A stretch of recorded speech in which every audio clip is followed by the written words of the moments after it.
Surprise, the real estate market is shifting. Buyers are getting fussier.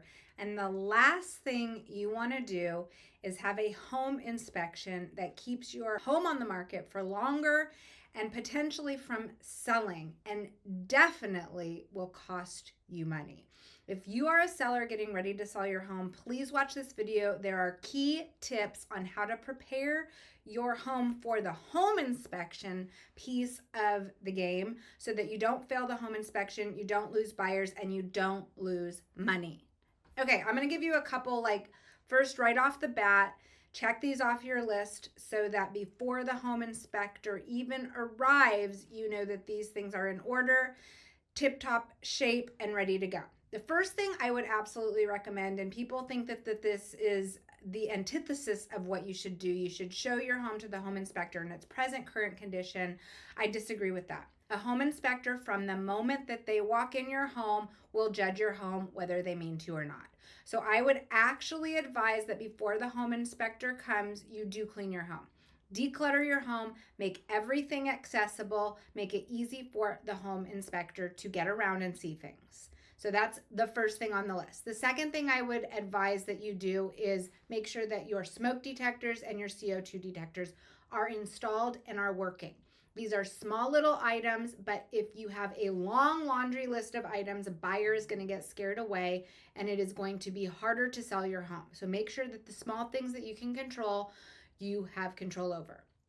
After you make sure that you have smoke and CO detectors installed in all of the appropriate areas and that they actually work when tested, make sure that if you have an old school water heater, not a tankless water heater, tankless water heaters don't need to be strapped, but if you have a water heater that requires it to be earthquake braced and strapped, make sure that that is earthquake braced and strapped, because that is one item that is not only required for the seller to provide prior to the sale of the home, but it is another thing that is an easy fix that a home inspector will ding you for. And again, the longer the list, the more buyers that you scare away.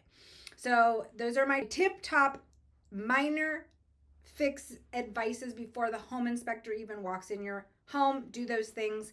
And now let's jump in to the bulk of the rest of the story on things that you need to do in order to prepare for your home inspection so that you do not fail your home inspection. I'm Shamika Fox, your Santa Cruz real estate expert. If you're looking to buy or sell in the Santa Cruz area, feel free to reach out to me. I have a lot of different ways that you can contact me, including filling the form out below, and I will get back to you to schedule a consultation. If you are considering buying or selling outside of the Santa Cruz area, I have wonderful agents all around the United States and even internationally, if you can believe that. So if you need somebody to help you with your property outside of the Santa Cruz area, hit me up and I will connect you with somebody that is lovely and will take very good care of you in the area that you currently live in. Okay, let's talk about the big ticket items. And I actually don't believe that you should fix these things necessarily. There are some caveats and sometimes you should, but generally speaking, these are big ticket items and there's 5 of them. Big ticket items, the reason that I don't think that you should necessarily fix them is, for example, one of the biggest ticket items is if your foundation is failing, if you have a failed foundation or a foundation that is going to require hundreds of thousands of dollars of work, including lifting your house up to re-pour foundation and do everything the right way, you might not get the return on investment. So it is actually probably better in most markets to price your property accordingly based on getting estimates to know what it will cost to repair or fix your foundation. So 5 big ticket items to be ready to decide how you're going to navigate if an issue arises with regards to these big ticket items. The first up is the roof and the gutters. What condition is your roof in? Is it failing? Does it need a few little repair items? Are your gutters broken in places or do they not pour away from the foundation? If there are minor things that need to be repaired with regards to your roof, I would recommend that you repair those. I'm going to get a lot more hate mail. I know you guys don't like this subject, especially if you live in Florida. I've gotten a lot of comments with regards to you have to replace your roof in order to get insurance.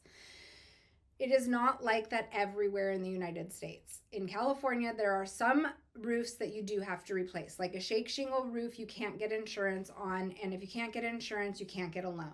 With regards to other roofs, now things are changing rapidly in the insurance world, and next week this might be different. But if your roof is not failed and not over, I believe 20 years old is the new limit that the insurance agencies in California require, and it is in decent condition but might need a tune-up, then tune up your roof. Make sure that it's fixed, make sure that it's not leaking, make sure that the gutters are in decent condition, but don't start spending tens of thousands of dollars to replace your roof unless, again, the shake shingle roof is one of those red flag items that you will have to sell to a cash buyer in California, or you will have to rely on the Fair Plan insurance policy if they will be willing to insure against fire for a shake shingle roof.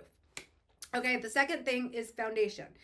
Now, foundations can have cracks. Most foundations do have cracks. In fact, I've said this before in another video, but my concrete guy says there's two types of concrete, the kind that cracks when you pour it and the kind that cracks when it dries. So foundation will have cracks, but if you're looking for big bang for your buck, you could actually address smaller cracks with epoxy. There's a product that you can use for that. You can make sure that your foundation is bolted.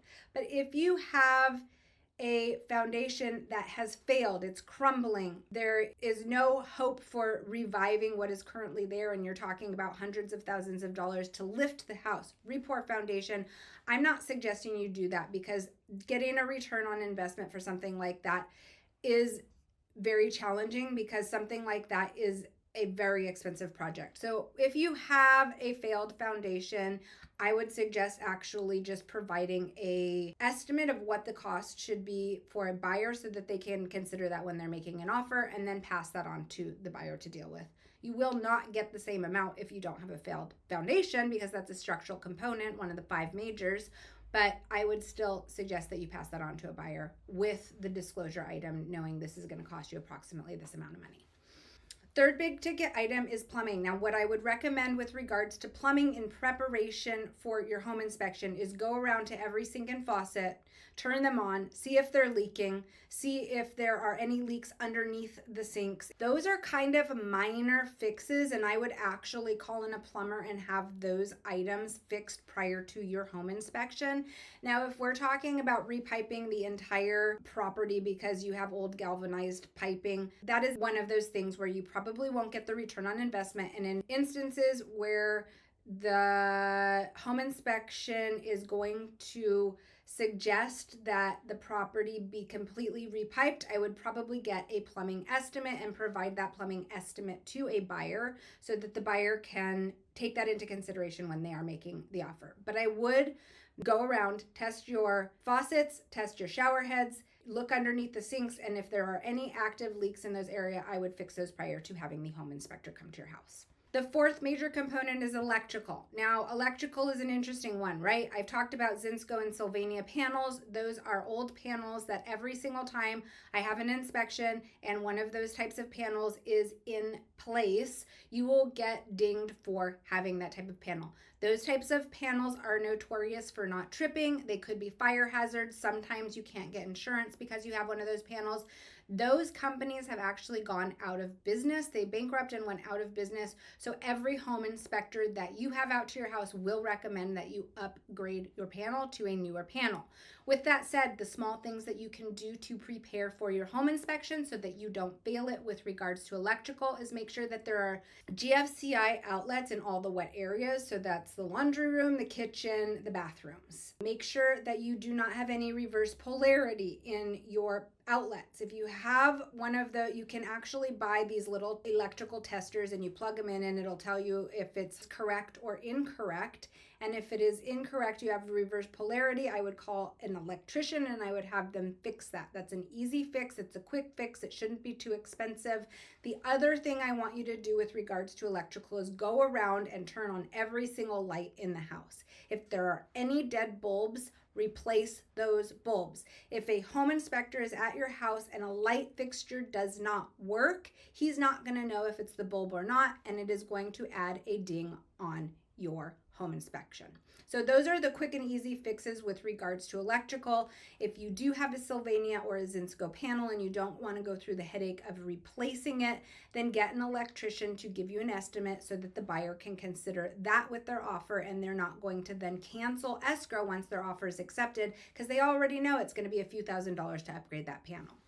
And number 5, really large component issues that could come up with regards to a home inspection is the HVAC, or the heating and air conditioning system. Now in Santa Cruz, we don't have a lot of homes that have AC, but most homes have heating.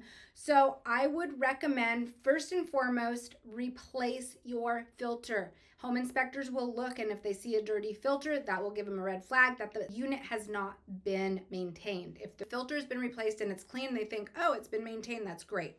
The other thing I would do is I would have an HVAC specialist vendor come over and do an inspection. Make sure that it turns on, make sure that the air comes out hot, make sure that it passes health and safety code issues that could come up, and then lastly, make sure that all the ducting is connected and in place. Again, I would not recommend that you replace your HVAC system unless it is not functioning. A buyer can get a home warranty, and HVAC systems are covered on home warranties, 1-year home warranty. But if it is functioning well enough, but an older unit, I don't suggest replacing it, but make sure that it works. Make sure that an appropriate vendor has tuned it up. This is big bang for your buck, that your air filter for the heating system has been replaced so that it shows clean. I see that a lot on home inspections, and it's not a big deal to do, and it's super inexpensive. But again, if you are a buyer and you're reading a home inspection and there's 100 items on it, that's a big deal versus just reading a home inspection that has a few items on it. And so the small things have big impact. I would love to hear from you. What items have you had issues with when buying a home? And then as a seller, comment below and tell me what things you've done in preparation for your home inspection. Have you done any of the things that I just mentioned, or did you just go into it blindly and hope for the best? Now that we've talked about the big ticket items, let's talk about the more approachable, quick, and budget-friendly items. Doors and windows. Do all of your doors close and latch properly? Do they stay open when you open them? That's actually an indicator, you wouldn't believe it, of foundation or settling if a door opens or closes on its own, because it shows that the flooring's not level, which means the walls aren't level, which means the door is going to move on its own. Also windows. Are windows painted shut? Are you able to open a window? If a window is painted shut, can you unpaint it or, cut it out so that you can have access to the window? But doors and windows are really good bang for your buck, because if they don't latch properly or windows don't open, you can fix that probably on your own or with a handyman, and then the inspector will glaze right over it and you won't get dinged for that section of your home inspection. Walls, floors, and ceilings are another big bang for your buck. Are there holes in the walls? Can you patch those holes? Again, remember, the inspector is going to have an overall impression, and if he feels like the house is better maintained, he will judge it less harshly. I mean, they're still going to do their job and they're going to inspect the components, but if the house feels like it's been well maintained, it will be a less harsh inspection. So if you can patch holes in the walls, if you can paint, if you can make sure that there aren't holes in the floors, those are things that a home inspector will note, but they will, again, add up on the list of items that a buyer is going to have to deal with once they purchase your home. So if those look good and clean, that's going to be a super significant impact on the positivity of your home inspection. And then the third area of easy wins, and I've talked about this a little bit, but these are fixtures. Let's make sure that the faucets are not leaking. Let's make sure that under the sink is not leaking. Let's make sure that the smoke and CO detectors are installed and functioning. Let's make sure that all light bulbs have been replaced and all the lights are working. These are super quick and easy things. They're inexpensive, and they just give an overall sense of that the home has been maintained, it's in good condition, and you don't have a laundry list of 100 things that a buyer is going to get freaked out over. So now you have an overview of the big components and the simple fixes that will set you up for success and to not fail your home inspection, which is the goal of this video. We want the home inspector to come in, and if there are issues that arise, they're minor or they are addressable with an estimate that can be provided to the buyer so that the buyer understands explicitly the condition of the home and what to expect if they are going to decide to do any of the repair work themselves once they purchase the home. The other thing that is very important in preparing your home for the home inspector is make sure that you have complete and total access to everything. I've seen inspectors not inspect attic spaces or underneath homes because there are boxes and personal property piled in front of the access point, and so now we have an incomplete home inspection, which not only makes it challenging to sell the property, but it's going to give the buyer pause, like why wasn't the foundation inspected, why wasn't the attic inspected? So make sure that before the home inspector comes to your house, you have provided complete and full access to the property.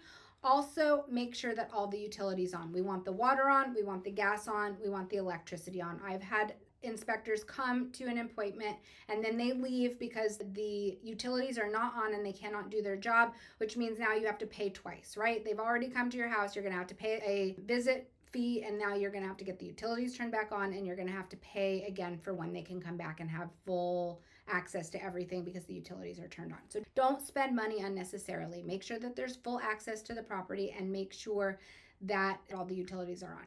Another really cool trick, if you work with a home inspector like the one that I work with, and if there are things that come up on the home inspection that you are willing to fix those items after the home inspection, and then we call for a second appointment, and my home inspector will actually do a follow-up visit for free, and the items that have been fixed or repaired on the home inspection checklist, they will remove them once they have been repaired appropriately. So that's a really good tip. If you have a home inspector that will come back for a second visit after the first one, and now you have your items of what you're willing to do that, and then the home inspector will come back and they will sign off on the items that have been fixed appropriately. Home inspection cost. In my area for a property that's under about $2,000, and this is approximately, every area is different and every home inspector is different, but in my area for a home inspection for a property that is less than 2,000 square feet, it's going to cost about $625. If you are over 2,000 square feet, it's going to cost about $800, and it just goes up from there. So make sure you get an estimate prior to the service so that you know what to budget for with regards to inspections.